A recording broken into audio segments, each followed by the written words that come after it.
સો ગુજરાતીઓ ગણતરીબાજ હોય અને યુએસમાં આવો પછી તો બધી ગણતરીઓ ચાલુ જ થઈ જાય. અહીંયા રહેવાવાળા લોકો 20-25 વર્ષથી પણ ગુણ્યા 96 કરે છે. તો પરમ દિવસે અમે લોકો એક રેસ્ટ્રો કમ બારમાં બેઠા હતા અને ત્યાં આગળ મેં કંઈક ખાધું અને કોઈ એક જણે બિયર મંગાવી, કોઈ એક જણે કોઈક સોફ્ટ ડ્રિંક મંગાવ્યું અને બિલ આવ્યું કંઈક $42 જેટલું અને એમાં જોયું તો ટીપ હતી $15 જેટલી. એટલે પેલી જે વેઇટ્રેસ હતી એને કીધું કે would you like to give tip? તો ટીપમાં તમારે ઓપ્શન આપેલા હોય, એમાં તમારે ટીક કરવાનું કે હા. તો એણે $15 ટીપ ગણી અને મારો ફ્રેન્ડ બોલ્યો છે યુએસમાં જ રહે છે, 42માં $15 તો ટીપ ગણી કાઢી છે. મારી આંખો આમ થઈ ગઈ, $15 ટીપ.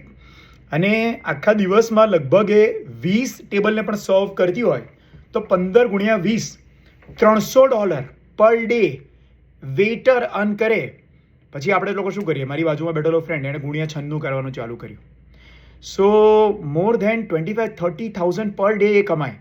અને 20 દિવસનું વર્કિંગ ગણો ને સાહેબ, 20 દિવસનું તો 5 લાખ રૂપિયા થયા. એટલે પહેલાંને એવું થઈ ગયું કે સાલો હું ધંધો કરીને 2-4 લાખ રૂપિયા મહિને કમાઉં છું, અહીંયા વેટર બનીને લોકો 5 લાખ રૂપિયા કમાય છે, 60 લાખ રૂપિયા થઈ ગયા. એટલે મેં કીધું એક કામ કર, તારે અહીંયા વેટર બની જવું છે? તો ચૂપ થઈ ગયો. સો અહીંયા આવીને તમે જોબ કેવી છે, ધંધો કેવો છે નથી જોતા, ગુણ્યા 96 જુઓ છો.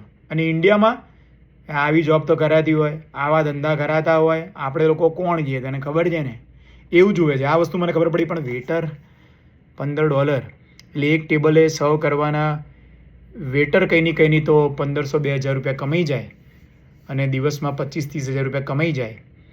આવું જોઈને ગણીને અડધો કલાક સુધી મારી બાજુવાળો મિત્ર મૂંઝાઈ ગયો. એને એ વેટરના કમાણીમાં ઇન્ટરેસ્ટ પડી ગયો. અને આપણી ગુજરાતીઓની તાસીર છે સાહેબ, આપણે લોકોની ગણતરી અને લોકોની કમાણી પહેલાં કરીએ, પછી આપણી પોતાની કરીએ. કે આપણી જોબમાં અને આપણા ધંધામાં કેટલી રાહત છે એ આપણે ના જોઈએ.